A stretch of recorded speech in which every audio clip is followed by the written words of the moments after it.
नमस्कार दोस्तों, आप सभी का हमारे YouTube चैनल पर हार्दिक स्वागत है। बिहार प्राइमरी टीचर का प्रैक्टिस सेट चल रहा है और आज हम देखेंगे प्रैक्टिस सेट नंबर 18 को। यह जीएस का प्रैक्टिस सेट है और इसके अंतर्गत हम इंडियन नेशनल मूवमेंट से संबंधित महत्वपूर्ण प्रश्नों पर डिस्कस करेंगे। तो दोस्तों, बिहार प्राइमरी टीचर का अब तक 17 प्रैक्टिस सेट कंप्लीट हो चुका है, जिन्हें आप चैनल के प्लेलिस्ट पर जाकर देख सकते हैं। तो चलिए शुरुआत करते हैं आज के इस प्रैक्टिस सेट का। और पहला प्रश्न है कि सेंट्रल लेजिस्लेटिव असेंबली का प्रथम भारतीय अध्यक्ष यानी कि स्पीकर कौन था। तो बताइए कि सेंट्रल लेजिस्लेटिव असेंबली का पहला भारतीय अध्यक्ष कौन था। तो विट्ठल भाई पटेल थे। सही जवाब होगा ऑप्शन नंबर बी, विट्ठल भाई पटेल। तो सेंट्रल लेजिस्लेटिव असेंबली के जो प्रथम भारतीय अध्यक्ष थे वे विट्ठल भाई जे पटेल थे। और ये अध्यक्ष कब बने थे? तो 1925 में।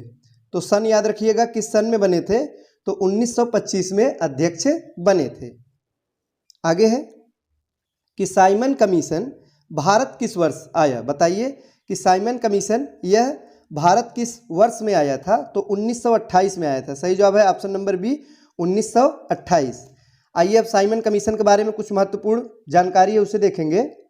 तो मॉन्टेग्यू चेम्सफोर्ड एक्ट जो कि 1919 में आया था, तो इस एक्ट में प्रत्येक 10 वर्ष पर इसकी समीक्षा हेतु एक संवैधानिक आयोग के गठन का प्रावधान था। यानी कि हर 10 साल पर एक संवैधानिक आयोग का गठन किया जाएगा जो कि इसकी समीक्षा करेगी। तो दोस्तों, आयोग को यह देखना था कि ये जो अधिनियम है यह व्यवहारिक रूप में कितना सफल है, क्या कमियां हैं, कमियों को सुधारते हुए आगे फिर से उसमें संशोधन किया जाएगा था। तो 19 के बाद 10 वर्ष बाद यानी कि 1929 में साइमन कमीशन को आना था, 1929 में। लेकिन ब्रिटिश सरकार ने 2 वर्ष पूर्व यानी 1927 में ही साइमन कमीशन गठित कर दिया था। 2 वर्ष पहले ही इसका गठन किया था और 1928 में यह भारत आया था। तो दोस्तों, साइमन कमीशन में कुल 7 सदस्य थे। याद रखिएगा कितने सदस्य थे? 7 सदस्य थे और सातों के सातों अंग्रेज थे। तो इसीलिए साइमन कमीशन जब भारत पहुंचता है इसका जो है विरोध होता है, साइमन गो बैक के नारे लगाए जाते हैं और भारतीयों द्वारा इसका बहिष्कार किया जाता है। अगला प्रश्न है कि साइमन कमीशन के आने के विरुद्ध भारतीय जन आंदोलन क्यों हुआ। तो बताइए कि साइमन कमीशन के विरुद्ध में भारत में जन आंदोलन क्यों हुआ था। तो इसीलिए हुआ था कि साइमन कमीशन में कोई भी भारतीय सदस्य नहीं था, सातों के सातों अंग्रेज थे, इसीलिए इसका विरोध हुआ था।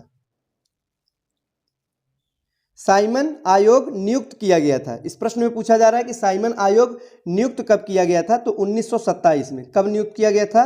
वर्ष 1927 में नियुक्त किया गया था और 1928 में भारत आया था। आगे है कि 1928 ईस्वी में साइमन कमीशन भारत में किस उद्देश्य से आया। बताइए कि साइमन कमीशन का जो भारत आना था तो उसका उद्देश्य क्या था। तो उद्देश्य था कि प्रशासनिक सुधार पर विचार किया जाए। तो अभी हमने व्याख्या में देखा था कि प्रशासनिक सुधार पर विचार किया जाए यानी सुधार करने के लिए ही 10 वर्ष पर संवैधानिक आयोग की नियुक्ति का प्रावधान था। इसी के तहत साइमन कमीशन भारत आया था। आगे है कि निम्नलिखित कथनों में से कौन साइमन कमीशन के संबंध में सही है और कथनों के नीचे दिए गए कूट से सही उत्तर का चयन कीजिए। तो आइए दोस्तों देखते हैं। कुल 4 कथन दिया गया है और हमें बताना है कि इसमें से कौन सा साइमन कमीशन के संबंध में सही कथन है। पहला है कि उसकी नियुक्ति 1919 एक्ट के क्रियान्वयन की पूछताछ के लिए की गई थी। पहला तो बिल्कुल सही है। 1919 एक्ट के क्रियान्वयन की पूछताछ के लिए ही साइमन की नियुक्ति की गई थी। पहला बिल्कुल सही है। दूसरा है कि उसके अध्यक्ष सर जॉन साइमन थे। यह भी सही है। जो साइमन कमीशन का गठन हुआ था तो अध्यक्ष कौन थे? Sir John Simon. तीसरा है कि उसने संघीय प्रकार की सरकार के लिए संस्तुति की थी। यह भी बिल्कुल सही है। और चौथा है कि भारतीय नेताओं ने उसका विरोध किया। बिल्कुल सही है। साइमन कमीशन का विरोध भारतीयों द्वारा किया गया था क्योंकि उसमें कोई भी भारतीय सदस्य शामिल नहीं था। कितने सदस्य थे? 7 थे। सातों के सातों अंग्रेज थे। तो कौन कौन सा सही कथन हुआ? चारों सही है। तो सही जवाब क्या होगा? ऑप्शन नंबर डी यानी कि उपर्युक्त सभी कथन बिल्कुल सही है। अगला प्रश्न है कि लाला लाजपत राय घायल हुए थे। तो बताइए कि लाला लाजपत राय कब घायल हुए थे या किस आंदोलन के तहत ये घायल हुए थे? तो साइमन कमीशन के विरोध में हुए लाठीचार्ज में। सही जवाब होगा ऑप्शन नंबर ए। जब साइमन कमीशन का विरोध किया जा रहा था तो उसमें ये भी विरोध में शामिल थे और लाठीचार्ज में ये घायल हुए थे।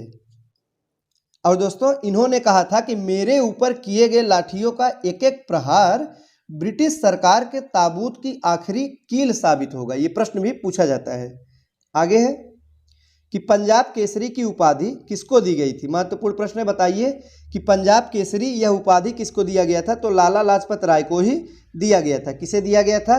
लाला लाजपत राय, जो कि पंजाब के प्रमुख राजनीतिक नेता थे और इन्होंने ब्रिटिश राज के विरुद्ध स्वतंत्रता आंदोलन का नेतृत्व भी किया था और इन्हें ही पंजाब केसरी की उपाधि दी गई है। आगे है कि नेहरू रिपोर्ट तैयार की थी। बताइए कि नेहरू रिपोर्ट किसने तैयार किया गया? तो सही जवाब क्या होगा? सही जवाब होगा ऑप्शन नंबर ए यानी एमएल नेहरू ने। एमएल का तात्पर्य है मोतीलाल नेहरू ने। तो याद रखिएगा जब भी पूछेगा कि नेहरू रिपोर्ट किसने तैयार की थी तो मोतीलाल नेहरू ने। किसने तैयार किया था? मोतीलाल नेहरू ने। और यह क्या था नेहरू रिपोर्ट? तो जो साइमन कमीशन 1927 में गठित हुआ था उसी के प्रत्युत्तर में नेहरू रिपोर्ट 1928 में तैयार की गई थी। कब? 1928 में तैयार किया गया था और इसमें क्या था? भारत के नए डोमिनियन संविधान का खाका था। अगला प्रश्न है कि मुस्लिम लीग के निम्नलिखित में से किस अधिवेशन में एमए जिन्ना ने अपना 14 सूत्री प्रस्ताव रखा था? तो बताइए कि जिन्ना ने अपना 14 सूत्री जो प्रस्ताव है वो किस अधिवेशन में रखा था? ये प्रश्न पूछा गया है। तो 1929 के अधिवेशन में रखा था। सही जवाब है ऑप्शन नंबर सी। 1929 में जो दिल्ली में मुस्लिम लीग का अधिवेशन हुआ उसी में जिन्ना ने 14 सूत्री प्रस्ताव रखा था। आगे है कि कांग्रेस ने कब पहली बार भारत की स्वतंत्रता का प्रस्ताव पारित किया गया था? बताइए कि कब पहली बार भारत की स्वतंत्रता का प्रस्ताव पारित किया था? तो 1929 में। सही जवाब होगा ऑप्शन नंबर ए 1929। तो दोस्तों कांग्रेस के कलकत्ता अधिवेशन 1928 में ब्रिटिश सरकार को यह अल्टीमेटम दिया गया कि वह एक वर्ष में नेहरू रिपोर्ट स्वीकार कर ले या कांग्रेस द्वारा प्रारंभ किए जाने वाले जन आंदोलन का सामना करे। तो 1929 में जवाहरलाल नेहरू की अध्यक्षता में एक ऐतिहासिक अधिवेशन हुआ जो कि लाहौर में हुआ। याद रखिएगा कहाँ पे हुआ 1929 का अधिवेशन? लाहौर में 1929 का अधिवेशन हुआ और अध्यक्ष थे पंडित जवाहरलाल नेहरू और इसमें नेहरू ने पूर्ण स्वराज का लक्ष्य घोषित किया। और दोस्तों जैसे ही 31 दिसंबर 1929 को मध्य रात्रि का घंटा बजा तो जवाहरलाल नेहरू ने लाहौर में रावी नदी के तट पर भारतीय स्वतंत्रता का झंडा यानी कि तिरंगा फहराए थे। प्रश्न भी पूछा जाता है पहली बार तिरंगा कब और किसने और कहाँ फहराया था? तो जवाहरलाल नेहरू ने लाहौर अधिवेशन 1929 में फहराया था और उसी समय यह निर्णय लिया गया कि 26 जनवरी 1930 का दिन पूर्ण स्वराज दिवस के रूप में मनाया जाएगा और तभी से दोस्तों जो 26 जनवरी है उसे पूर्ण स्वाधीनता दिवस के रूप में मनाया गया और आज़ादी के बाद जब ये संविधान लागू होता है तो इसी दिन गणतंत्र दिवस के रूप में अब वर्तमान में मनाते हैं। आगे है कि 1947 से पहले 26 जनवरी को कहा जाता था। तो बताइए कि इससे पहले 26 जनवरी को क्या कहा जाता था? सही जवाब होगा ऑप्शन नंबर डी पूर्ण स्वराज दिवस कहा जाता था। भारतीय राष्ट्रीय कांग्रेस द्वारा किस दिन को पूर्ण स्वराज दिवस घोषित किया गया था? बताइए किस दिन को पूर्ण स्वराज दिवस घोषित किया गया था? इस प्रश्न का सही जवाब है ऑप्शन नंबर ए यानी 26 जनवरी 1930 को। आगे है कि निम्नलिखित में से किस एक ने भारतीय राष्ट्रीय कांग्रेस के उस अधिवेशन की अध्यक्षता की थी जिसमें पूर्ण स्वराज का प्रस्ताव पारित हुआ था? तो अभी हमने व्याख्या में देखा था तो जवाहरलाल नेहरू ने किया था। लाहौर अधिवेशन की अध्यक्षता 1929 में, इसी में पूर्ण स्वराज का प्रस्ताव पारित हुआ था। आगे है कि 31 दिसंबर 1929 को अर्धरात्रि में भारतीय राष्ट्रध्वज को किसने फहराया था? तो बताइए किसने फहराया था? तो जवाहरलाल नेहरू ने। किसने फहराया था? जवाहरलाल नेहरू ने 31 दिसंबर 1929 को अर्धरात्रि में भारतीय राष्ट्रध्वज को फहराया था। आगे है कि निम्नलिखित भारतीय राष्ट्रीय कांग्रेस के अधिवेशनों में से किसमें कांग्रेस का लक्ष्य पूर्ण स्वराज घोषित किया गया था? तो वो लाहौर अधिवेशन था। कौन सा अधिवेशन था? लाहौर अधिवेशन 1929 इसी में पूर्ण स्वराज लक्ष्य घोषित किया गया। दांडी यात्रा के साथ निम्नलिखित में से क्या प्रारंभ हुआ? इस प्रश्न में पूछा जा रहा है कि दांडी यात्रा के साथ निम्नलिखित में से बताइए कि क्या प्रारंभ हुआ था। तो सविनय अवज्ञा आंदोलन प्रारंभ हुआ था। सही जवाब होगा ऑप्शन नंबर सी, सविनय अवज्ञा आंदोलन।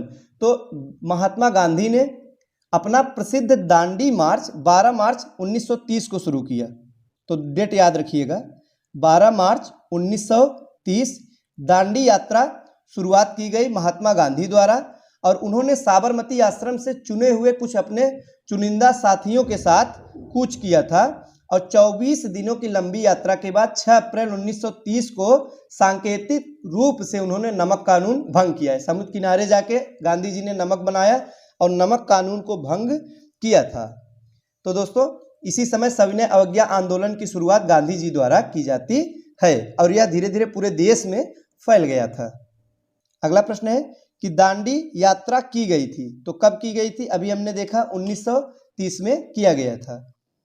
सविनय अवज्ञा आंदोलन के रूप में गांधी जी ने दांडी मार्च प्रारंभ किया था। तो कब प्रारंभ किया था, डेट पूछा जा रहा है। तो 12 मार्च 1930 को, याद रखिएगा 12 मार्च 1930 को दांडी मार्च प्रारंभ किया गया था। और किसके द्वारा? महात्मा गांधी द्वारा। गांधी जी ने दांडी यात्रा प्रारंभ की थी। यहाँ पे स्थान का नाम पूछा गया, कहाँ से प्रारंभ किया था? तो साबरमती से। कहाँ से? साबरमती से प्रारंभ किया था।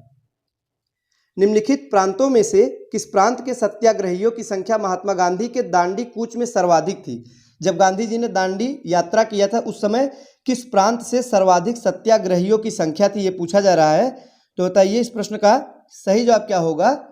तो सही जवाब होगा ऑप्शन नंबर बी यानी गुजरात। सर्वाधिक संख्या गुजरात से थी। तो ये थे आज के महत्वपूर्ण प्रश्न। वीडियो अच्छा लगा हो तो लाइक करें। मिलते हैं अगले वीडियो में कुछ नए नए प्रश्नों के साथ। तब तक के लिए नमस्कार।